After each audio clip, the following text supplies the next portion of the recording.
Hi friends, അസ്സലാമു അലൈക്കും. ഇന്ന് ഞാൻ മുട്ട വെച്ചിട്ടുള്ളൊരു റെസിപ്പി ആയിട്ടാണ് വന്നിരിക്കുന്നത്. വളരെ ടേസ്റ്റി ആയിട്ടുള്ളൊരു ഡിഷാണ്. വളരെ കുറച്ച് ഇൻഗ്രീഡിയൻസ് വെച്ച് ചെയ്യുന്ന റെസിപ്പിയാണിത്. നമ്മുടെ വീട്ടിലുള്ള സാധനങ്ങൾ വെച്ച് വളരെ ടേസ്റ്റിയായിട്ട് തയ്യാറാക്കാൻ പറ്റുന്ന ഒരു ഡിഷാണ്. അതിനു വേണ്ടി ഞാനിവിടെ ഒരു 10 മുട്ട കഴുകി വൃത്തിയാക്കി എടുത്തിട്ടുണ്ട്. ഇതിനെ നമുക്കൊന്ന് അവിച്ചെടുക്കണം, അതായത് പുഴുങ്ങിയെടുക്കണം. ഞാൻ കുറച്ച് വെള്ളം വെച്ചിട്ടുണ്ട്. അതിലോട്ട് മുട്ടയൊക്കെ ഇട്ട് നല്ലതുപോലെ ഒന്ന് വേവിച്ചെടുക്കാം.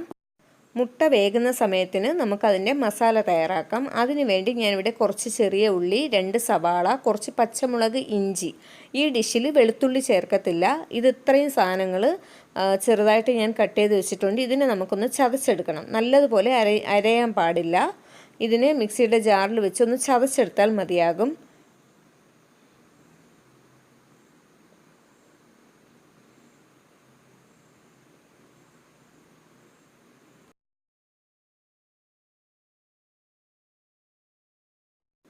അത് ചതച്ചെടുത്തിട്ടുണ്ട്. ഇനി നമുക്കിതിനെ മറ്റൊരു പാത്രത്തിലോട്ട് മാറ്റാം.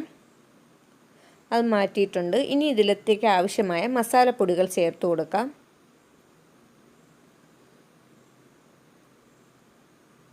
1.5 ടേബിൾ സ്പൂൺ മുളക് പൊടി ചേർത്തിട്ടുണ്ട്.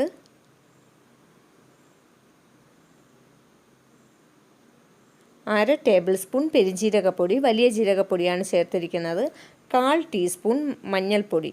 ഇത് ഇത്രയുമാണ് ഇതിന് വേണ്ട പൊടികൾ. വേറെ പൊടികളൊന്നും ചേർക്കില്ല. ഗരം മസാല, മല്ലിപ്പൊടി ഇതൊന്നും ചേർക്കില്ല. ഇത് ഇത്രയും. പിന്നെ ആവശ്യത്തിന് ഉപ്പ്. ഒരു 3 ടേബിൾ സ്പൂൺ വെള്ളവും കൂടി ഇതിലോട്ട് ഒഴിച്ച് ഇതൊന്ന് നല്ലതുപോലെ ഒന്ന് മിക്സ് ചെയ്ത് വയ്ക്കാം.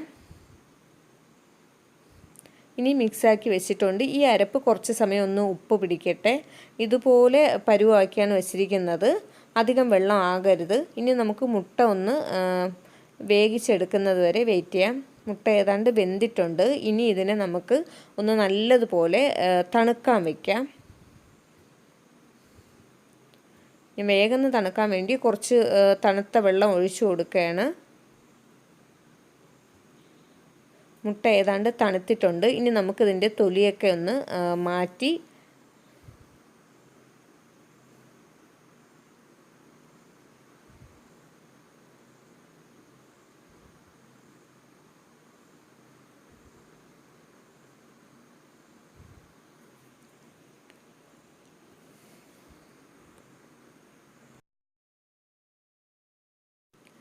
അങ്ങനെ എല്ലാ മുട്ടയും തൊലിയൊക്കെ കളഞ്ഞ് എടുത്ത് വെച്ചിട്ടുണ്ട്. ഇനി ഇതിനെ നമുക്ക് ഓരോ മുട്ടയും ഓരോ വര വീതം ഒന്ന് വരഞ്ഞു കൊടുക്കണം. ഒരു 3-4 വരകൾ ഓരോ മുട്ടയ്ക്കും കൊടുക്കണം. നല്ല അമർത്തി വരയരുത്, എന്നാൽ അതിൻ്റെ മഞ്ഞ ഒക്കെ പുറത്തോട്ട് വരും. എരിവൊക്കെ ഒന്ന് നല്ലതുപോലെ പിടിക്കാൻ വേണ്ടി എല്ലാ മുട്ടയും നമുക്കൊന്ന് വരഞ്ഞു കൊടുക്കാം.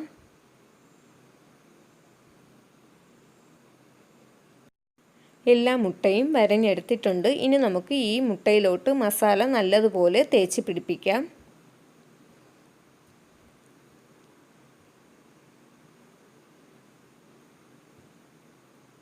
നിങ്ങൾക്ക് ചെറിയ ഉള്ളി മാത്രം വെച്ചും ഇത് ചെയ്യാം. ഞാനിതിൽ കുറച്ച് സവാള ചേർത്തിട്ടുണ്ട്. സവാള മാത്രം വെച്ച് ചെയ്യുമ്പോൾ ഇതിന് ടേസ്റ്റ് കുറവായിരിക്കും. ഇത് ഞാൻ കുറച്ച് സവാളയും കൂടെ ചേർത്തിട്ടുണ്ട്, 2 സവാള. കൂടുതലും ടേസ്റ്റ് ചെറിയ ഉള്ളി മാത്രം വെച്ച് ചെയ്യുന്നതാണ്. ഇത് കുറച്ച് സവാളയും കുറച്ച് ചെറിയ ഉള്ളിയുമാണ് ഇതിൽ ചേർത്തിരിക്കുന്നത്. മുട്ട മസാല നല്ലതുപോലെ പിടിക്കത്തക്ക രീതിയിൽ നമുക്ക് നല്ലതുപോലെ തേച്ച് കൊടുക്കാം.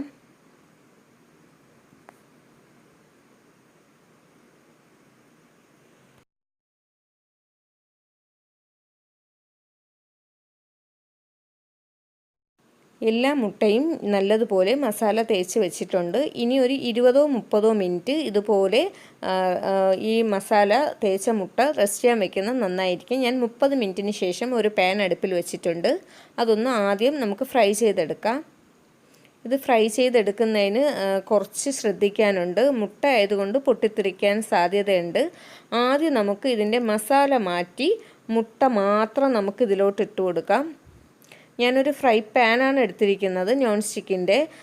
ഇരുമ്പ് ചീനച്ചട്ടി അതുപോലുള്ള ഏത് വേണമെങ്കിലും എടുക്കാം. പക്ഷേ ഈ തിളച്ച എണ്ണയിലോട്ട് ഈ മുട്ട ഇട്ട് കൊടുക്കുമ്പോൾ തന്നെ നല്ലതുപോലെ സൂക്ഷിക്കാനുണ്ട്. ഇത് പൊട്ടിത്തെറിക്കും. മുട്ട എന്തായാലും പൊട്ടിത്തെറിക്കുന്നതാണ്.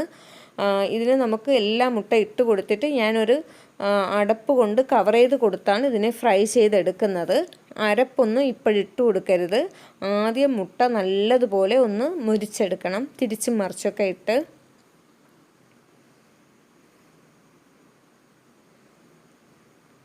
ഓരോ സമയം തിരിച്ച് മറിച്ചുമൊക്കെ ഇടുമ്പോഴത്തേക്കും ശ്രദ്ധിക്കണം. അടപ്പ് ഞാൻ ഇതുപോലെ പിടിച്ചിട്ടാണ് ഇതിനെ ഒന്ന് ഇളക്കി ഇട്ട് കൊടുക്കുന്നത്, അല്ലെങ്കിൽ പൊട്ടിത്തെറിക്കും.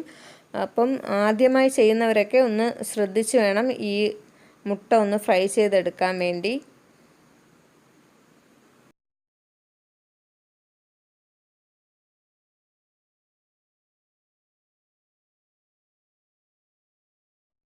ഏതാണ്ട് മുട്ട ഒരു 1/4 ഭാഗത്തോളം ഫ്രൈ ആയിട്ടുണ്ട്. കുറച്ചുകൂടി വന്നാൽ മതിയാകും.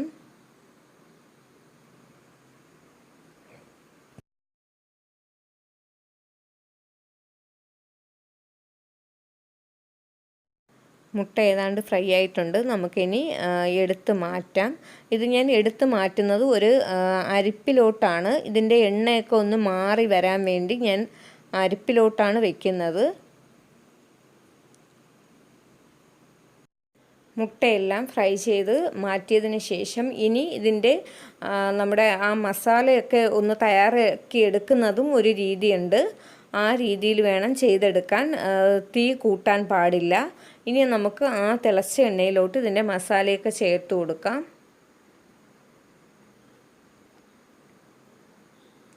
അത് അത്ര മസാലയും നമ്മൾ ഒരുമിച്ച് തന്നെ ഈ ഇത്രയും എണ്ണയിലോട്ട് ഇട്ട് കൊടുക്കും.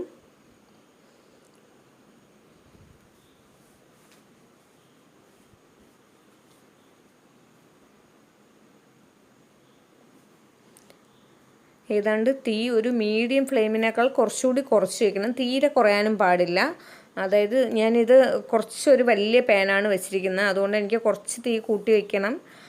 ഇതുപോലെ നല്ലതുപോലെ ഒന്ന് മിക്സ് ആക്കിയതിന് ശേഷം നമുക്ക് അടപ്പ് കൊണ്ട് ഒന്ന് അടച്ചു കൊടുത്ത്, അതായത് ഉള്ളിയൊക്കെ ഒന്ന് പച്ചച്ചുവയൊക്കെ ഒന്ന് മാറി നല്ല രീതിയിലൊന്ന് ഫ്രൈ ആവുന്നതല്ല, റോസ്റ്റ് ആവുന്നത് പോലെ ആ രീതിയിലൊന്നായി കിട്ടണം. ഇടയ്ക്കിടയ്ക്ക് ഒന്ന് ഇതുപോലെ ഇളക്കി കൊടുക്കുക.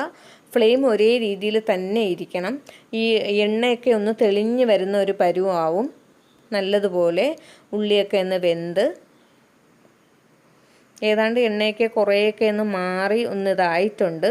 ഉള്ളിയും ഒരു വേവൊക്കെ ആയിട്ടുണ്ട്. ഇനി ഈ സമയത്ത് നമുക്ക് ഫ്രൈ ചെയ്ത് വെച്ചിരിക്കുന്ന മുട്ട ഇതിലോട്ട് ചേർത്ത് കൊടുക്കാം.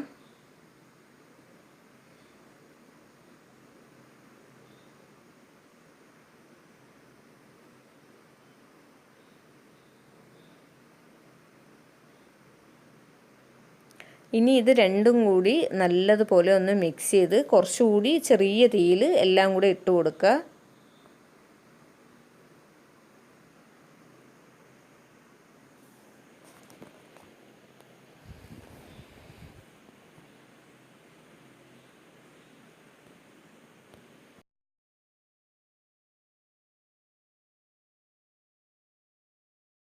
ഇനി ഏതാണ്ട് ഇത് തയ്യാറായിട്ടുണ്ട്. ഇനി നമുക്ക് ഇതിൽ നമ്മൾ കുറേ എണ്ണയൊക്കെ ചേർത്ത് ആണ് ഇത് തയ്യാറാക്കിയിരിക്കുന്നത്. അപ്പോൾ ആ എണ്ണയൊക്കെ ഒന്ന് കുറേ പോകാൻ വേണ്ടി വീണ്ടും നമ്മൾ ആ പഴയ അരിപ്പിലോട്ട് തന്നെ ഇതിനെ മൊത്തം മസാലയും മുട്ടയും ആയിട്ട് അതിൽ ചേർത്തിട്ടുണ്ട്. ഒരു 10 മിനിറ്റ് അതങ്ങനെ ഒന്ന് മൂടി വയ്ക്കുമ്പോഴത്തേക്ക് അതിൻ്റെ എണ്ണയൊക്കെ ഒന്ന് തോർന്ന് കിട്ടുന്നതാണ്.